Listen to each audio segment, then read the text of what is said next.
Have you guys ever been driving to Vegas and passed this weird sign, Zzyzx Road, and wonder, what is that? Well, in many English dictionaries, it is the last word, but, well, let me show you.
This is it.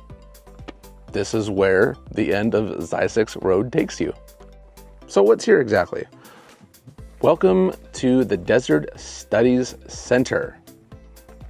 This is where scientists and students from around the world visit this California State University fuel station on the edge of the Soda Dry Lake to learn about the Mojave Desert.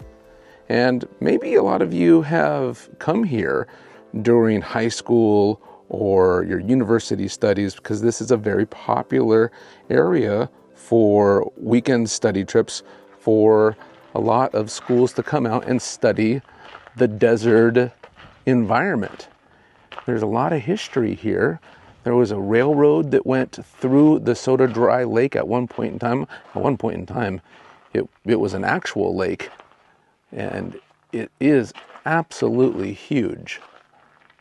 But now, very, very little water, and it's pretty much just a salt bed. Didn't realize I was going to come out here to go back to school. But here we are. Zzyzx, California. And of course, for full transparency, I am not trespassing. This is open to the public. You can do some hiking out here, and there's a parking lot back where we were, and then from here you just kind of hoof it on foot. I think if you're actually staying here for a weekend educational event, I think you can go a little bit further. But there are actually some permanent residents that actually live here and keep up the site full time. You can actually see there is a little bit of water right there. Little power line right there. A lot of desert. The weather's kind of perfect right now. It's a little on the chilly side. You can imagine how hot it gets here in the summer. So here, a sanctuary of green. You can see, oh, look at all that lake bed out there. And Lily, you said you were actually here for a couple nights in college, right? Yeah, we stayed at the CSU Desert Studies Center. It was part of my geology class, and I mean, we stayed overnight here. In the daytime, we would drive around to look at the different geological sites that are in this area.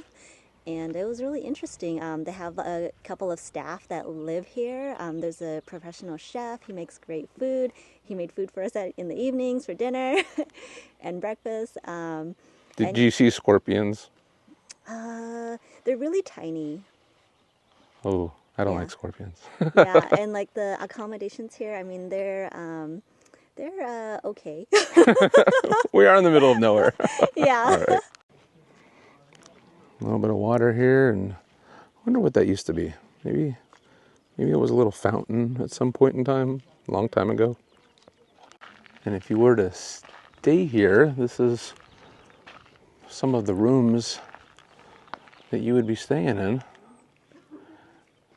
I mean, it's not the Ritz-Carlton for sure.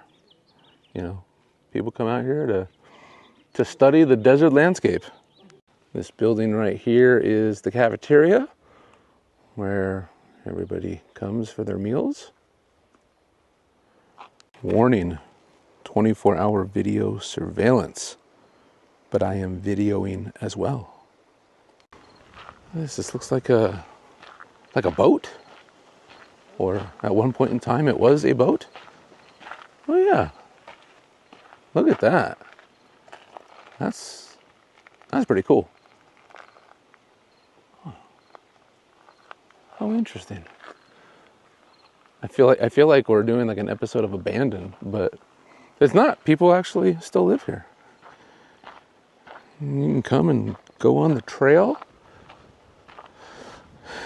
And here's the edge of the lake, or what used to be a lake.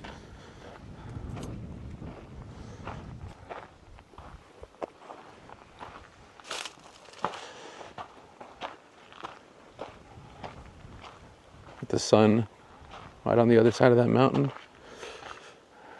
A lost lake. It also looks like a lost sign. You can barely read it.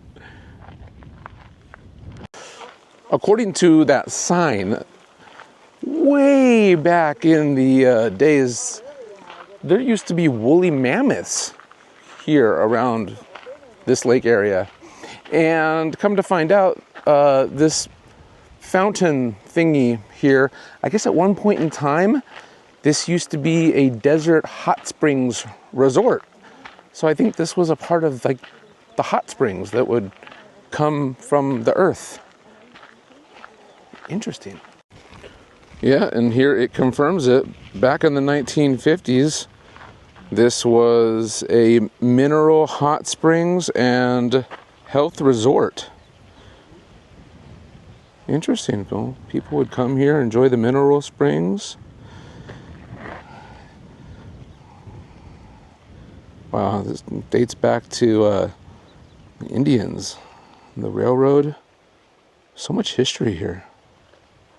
So interesting that, you have the regular ground, regular ground right here, right? But then you have all of the salt, deposits here. And once you hit the salt deposit, look how soft it is. You could literally just push your whole hand in there. Look at that. That's how soft all this salt is. I can see why, this is such a fascinating place for geologists. And here, I believe this is where the railroad tracks used to be, because it goes straight through the dried lake all the way to the other side. So there's a railroad from I think it was from 1904, and the project was abandoned in 1940. Isn't this amazing? Look, this is all lake. And it's actually so incredibly, like, it's so soft. My foot pushes right into it. It just goes right in. It's just so soft.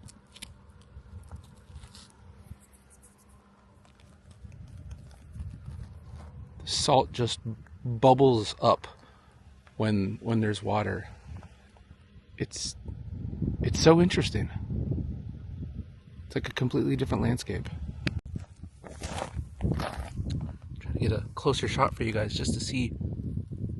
It's almost like it's salt crystals. Just crust right off.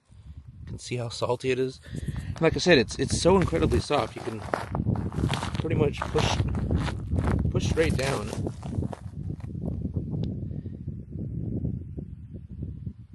Now, I've never been on a salt lake before. It almost looks like tiny little mountains, like a miniature world. It's fascinating to me. So what's at the end of Zzyzx Road? Now you know. If you're on your way to Vegas or coming back from Vegas and you're not on any time constraints, come out here. It's only a couple miles off the main 15 highway. Check it out. Maybe learn a little something along the way. I mean, we were probably here like maybe 30 minutes, 45 minutes tops. Pretty cool. And you know what? I learned something. Maybe you will too.